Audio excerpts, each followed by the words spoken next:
झंडा लेकर मौजूद है। ये किस लिए हम यहाँ आए हैं इस धूप में और इस पूरे देश के अंदर ये लड़ाई हम लड़ रहे हैं, क्योंकि इस देश को, जो हमारा देश शांति के लिए, अमन के लिए जाना जाता था, उस देश का जो मुखिया है, जो प्रधानमंत्री है, आज दुनिया के अंदर जो युद्ध हो रहा है, जो बच्चे मारे जा रहे हैं, जो नरसंहार किया जा रहा है, उसके पक्ष में खड़े हैं हमारे मोदी जी। उन्हें इस बात के लिए शर्म आनी चाहिए कि जिस हिंदुस्तान ने अमन का झंडा बुलंद किया था, आज उस हिंदुस्तान का जो मुखिया है वो दूसरे देशों के साथ मिलकर, अमेरिका जैसे साम्राज्यवादी देशों के साथ मिलकर हमारे अमन के झंडे को नीचे कर रहा है।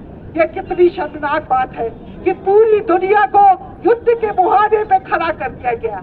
कौन नहीं जानता है कि कितने देशों के पास, हमारे पास जो परमाणु हथियार है, और आज अगर एक परमाणु हथियार कहीं से भी निकलता है तो कोई भी दुनिया का कोई देश नहीं बचेगा, क्योंकि युद्ध जब होता है तो सभी देशों पर उसका असर पड़ता है।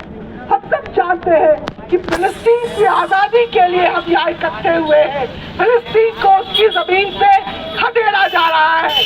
हम ये मांग करते हैं, जिस तरह से नरसंहार किया जा रहा है, हाथों में माएं अपने बच्चों की लाश को लेकर कब्र भर गए हैं। सोचिए कि हम किस तरह की दुनिया में रह रहे हैं, जहाँ माँ, बेटा, बाप सारे के साथ लाश में बदल रहे हैं। अस्पतालों पर बम बरसाया जा रहा है।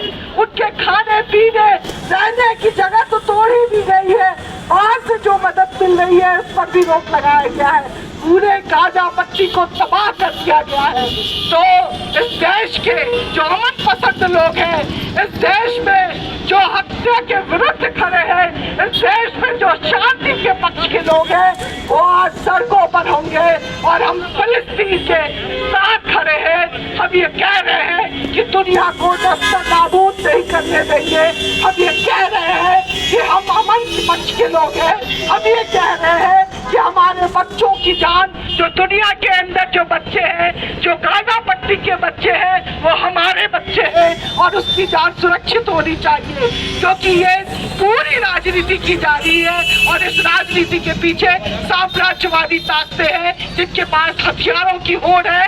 वो तेल पर वो जबरन कब्जा करना चाहते हैं, हथियारों को वो अपना खपाना चाह रहे हैं और इसलिए इस तरह की बात की जा रही है। हम ये मांग करते हैं आज विभिन्न पार्टियों की तरफ से कि फिलिस्तीन को आजाद किया जाए, और हम ये मांग करते हैं कि फिलिस्तीन पर जो नरसंहार हो रहा है, जिस तरह से बच्चे मारे जा रहे हैं, उस पर रोक लगाया जाए और प्रधानमंत्री हथियारों के साथ अगर खड़े रहेंगे तो इस देश की जनता उन्हें जवाब देगी। बहुत बहुत शुक्रिया।